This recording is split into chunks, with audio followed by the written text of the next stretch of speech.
ආයිබෝවන් යාළුවනේ. ඔන්න අද ඔයාලට අරන් ආවා බජට් ස්මාර්ට්ෆෝන් එකක්. කාලෙකින් ස්මාර්ට්ෆෝන් එකක් රිව්යු කරන්න ගෙනාවේ. වැඩි කතා නැතුව අද අපි කතා කරමු Samsung Galaxy A20 කියන බජට් ෆෝන් එක ගැන. වීඩියෝ එකට යන්න කලින් ඔයාලා මගේ YouTube channel එක subscribe කරලා නැත්නම් පහළ තියෙන රතු පාට subscribe button එක click කරලා subscribe වෙන්නත් අමතක කරන්න එපා. ඒ වගේම මේ වීඩියෝ එකට ඔයාලා කැමති නම් like එකක් දාලා තව කෙනෙක්ට බලන්න share කරන්නත් අමතක කරන්න එපා. එහෙනම් වැඩි කතාවක් නැහැ, අපි යන් වීඩියෝ එකට.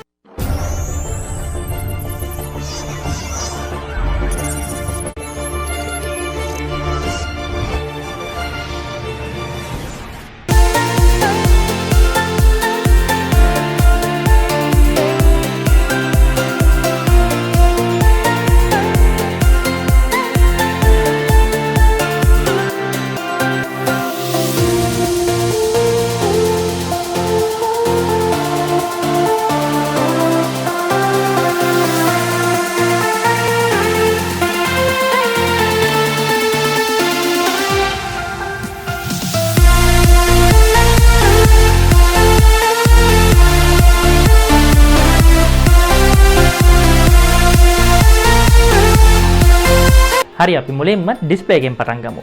ඔයාලට තේරෙන විදිහට සරලවම කියන්නම් මේකට තියෙන්නේ අඟල් 6.4ක Super AMOLED ඩිස්ප්ලේ එකක්. ඒ කියන්නේ ගොඩක් බ්‍රයිට්, ගොඩක් එළිය තියෙන හොඳ කලර් රේන්ජ් එකක් තියෙන ඩිස්ප්ලේ එකක්.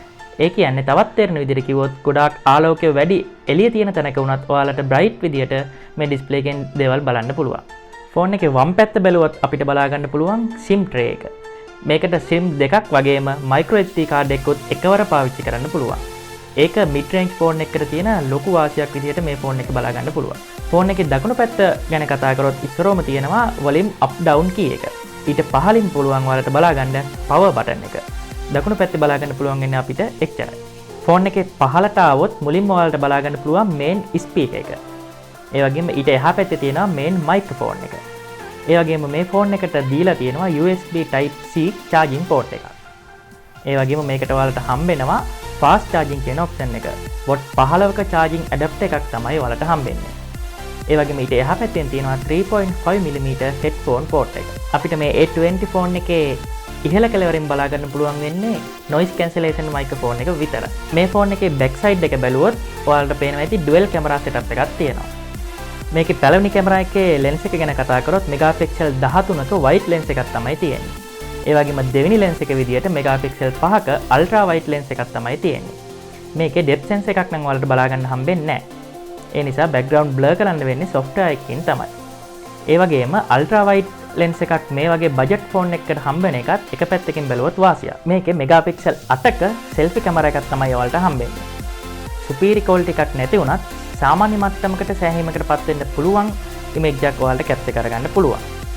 ඒ වගේම මේකේ තියෙන fingerprint sensor එක වගේම face unlock පහසුකමත් ඔයාලට තියෙනවා. මේ ෆෝන් එකට තියෙන්නේ Exynos 7884 කියන chipset එක. ඒ වගේම Octa-core processor එකක් තමයි මේ ෆෝන් එකට තියෙන්නේ. Samsung සමාගම විසින් නිර්මාණ කරපු One UI කියන operating system එක Android 9.05 version එක තමයි මේකේ තියෙන්නේ. මිලිඇම්පියර් 4000ක බැටරියක් තමයි මේ ෆෝන් එකට තියෙන්නේ. ඒ වගේම fast charging කියන option එකත් ඔයාලට හම්බෙනවා.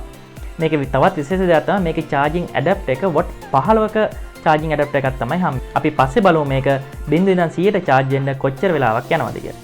ශ්‍රී ලංකාවේ market එකේ ඔයාලට ප්‍රධාන colours කීපයකින් මේ ෆෝන් එක ගන්න පුළුවන්. ඒ වගේම 32GB internal storage එකක් එක්ක 3GB RAM එකකින් ඔයාලට වෙළඳ පොලෙන් මෙලදී ගන්න පුළුවන්. ඉතින් මේක ඇත්තටම mid range ෆෝන් එකකටත් වඩා බජට් ෆෝන් එකක්. රුපියල් 30000කට අඩුවෙන් ඔයාලට මිලදී ගන්න පුළුවන්. මේ ෆෝන් එක ඔයාලා දැනට පාවිච්චි කරනවා නම් ඔයාලගේ එක්ස්පීරියන්ස් එකක් පහලින් කමෙන්ට් කරන්න. ඒ වගේම මේ වීඩියෝ එක ඔයාලට වටිනවා කියලා හිතනවා නම් තව කෙනෙක්ට බලන්න ෂෙයා කරන්නත් අමතක කරන්න එපා. එහෙනම් අදට වීඩියෝ එක ඉවරයි. ළඟදීම තවත් මේ වගේ වැදගත් වීඩියෝ එකකින් හමු වෙමු.